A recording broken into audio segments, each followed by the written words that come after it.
Shalom. Welcome to Truth and Testimony, the broadcast. I am Adrian Scott, and I have some shekels for your thoughts.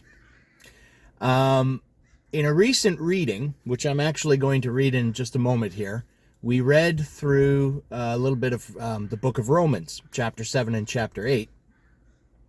And I was reminded of a particular section in Romans chapter 7. And rather than without any further ado, let's get right into it. Or sorry, no, not chapter 7, chapter 8. And I've always been one, there's really kind of two verses that stand out, but I've always been one to try to add a little extra context. So I'm going to back up a bit and read a little bit further.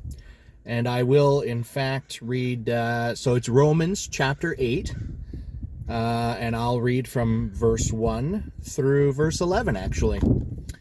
So verse 1, there is then now no condemnation to those who are in Messiah, Yeshua, who do not walk according to the flesh, but according to the Spirit. For the Torah of the Spirit, the law of the Spirit of the life in Messiah, Yeshua, has set me free from the law of sin and death. Now, keep in mind, when we're talking about that, because, the law and the Torah, and it's been done away with, and so on and so forth. No, the Torah has not been done away with. The Torah includes the 10 Commandments. So if you say that the Torah has been done away with, you're saying the 10 Commandments have been done away with. Therefore, we shall go out and murder people and covet our neighbor's stuff and not honor our mother and father, etc., etc. So what has been put to death has been the penalty, because we corporally broke the covenant. The only way to make restitution when that covenant has been broken is by the death of the offending party, or somebody who has not broken the covenant dies on behalf of the offending party. Such is the case with Yeshua. And so that's just something that's like what was done away with was now the death penalty for breaking the covenant of the Torah, because that death penalty has been paid once for all by the Messiah Yeshua. Anyways, continuing. For the Torah being powerless in that it was weak through the flesh, Elohim having his own son in the likeness of flesh, of sin, concerning sin, condemned sin in the flesh, so that the righteousness of the Torah, of the law, should be completed in us who do not walk according to the flesh, but according to the Spirit. For those who live according to the flesh set their minds on the matters of the flesh, but those who live according to the Spirit, the matters of the Spirit. And can I just equate the flesh with the things of this world? For the mind of the flesh is death, because now the penalty has not been paid for you. You have not taken that free gift. So for those who live according to the flesh, for the mind of the flesh is death, but the mind of the Spirit is life and peace. Now, here's the two verses that really this is about. Verse 7 and verse 8. Because the mind of the flesh is enmity towards Elohim, for it does not subject itself to the Torah of Elohim, neither indeed is it able. And those who are in the flesh, those who are living for the world, those who are living for all those material possessions and all that stuff, those who are in the flesh are unable to please Elohim. They may want to. There may be a part of them that says, I want to be pleasing to Elohim, but they are living in the flesh. They are existing in the world. They are existing for the world. Therefore, no matter what they might want to do, no matter what they might be thinking of doing, they are unable to do it, according to Paul in Romans here. Because the mind of the flesh is enmity towards Elohim, for it does not subject itself to the Torah of Elohim, neither indeed is it able. I want to read that again. and those who are in the flesh are unable to please Elohim. But you are not in the flesh, but in the Spirit, if indeed the Spirit of Elohim dwells in you. And if anyone does not have the Spirit of Messiah, this one is not his. Don't kid yourself. You're going to walk up to him later, and he's going to tell you, "Depart from me, I never knew you." And if Messiah is in you, the body is truly dead. The flesh, the living for the world, is truly dead on account of sin. But the Spirit is life on account of the righteousness of what Yeshua did for you.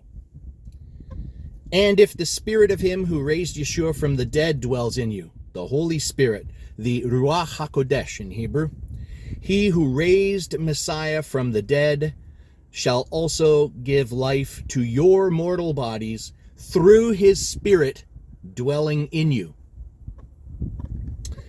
So yeah, and as I kind of kept pointing home there, I mean, it's about not living in this world or existing for fleshly things in this part of our life, right? We are supposed to be in the world, but not of the world.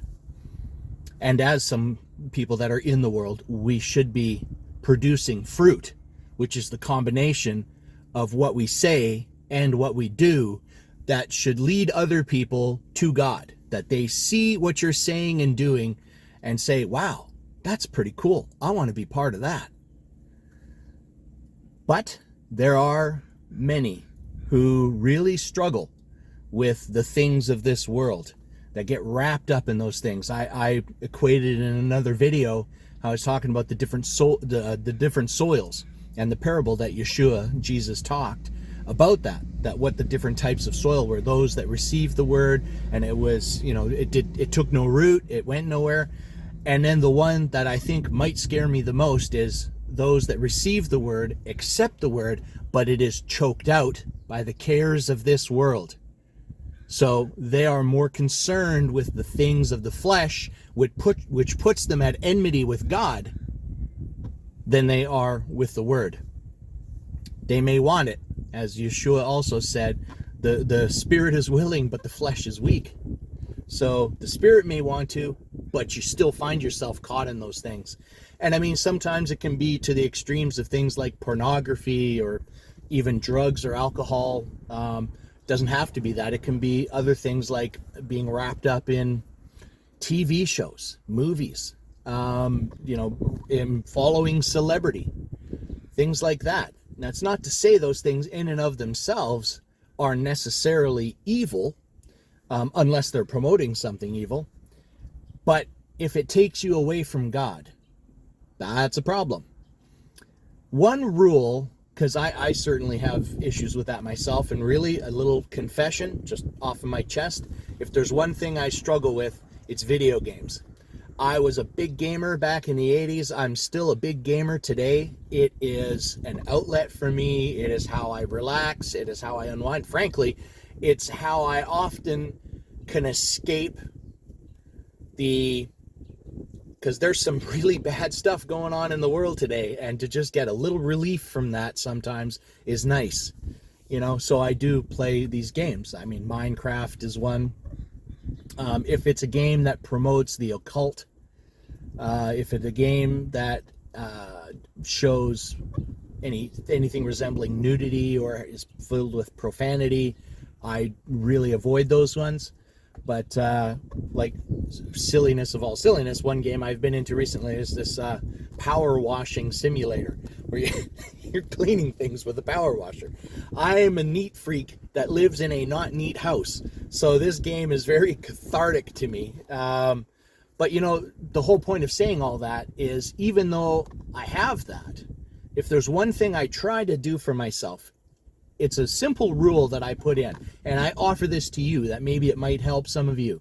And that is, if I'm willing to devote 1 hour or even 2 hours to playing this game, or to watching a movie, or to whatever it might be, if I'm willing to commit 2 hours to that, then I should be willing to commit 3 hours to God and spend that time with teachings or reading his word, just being in fellowship with him and with other like-minded believers.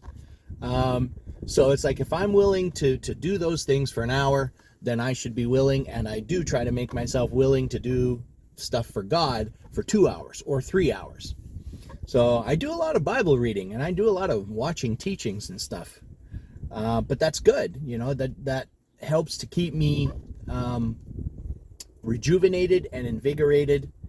And despite all the craziness going on in the world, it's a great way to recharge. And I'll tell you, I mean, you load up on that fuel, the fuel of God, and it'll keep you going. He gives you the strength to face things. Anyways, that was pretty much it. Try to keep that mind to not be of the flesh, but be in the Spirit. When you're in the Spirit, that Holy Spirit is in you, and the sacrifice of Yeshua HaMashiach, of Jesus the Messiah, which is good once for all, washes you clean. And through that and through him, you are able to have a relationship with the Father. He is that bridge. He is the representation of the Father. I mean, that's him. What did he say himself? If you've seen me, you've seen the Father. I and the Father are one. There's not a lot of room for misinterpretation of that. Anyways, on that note, I will let you go. I just encourage you. I wish blessings upon all of you. And shalom. I'll see you next time.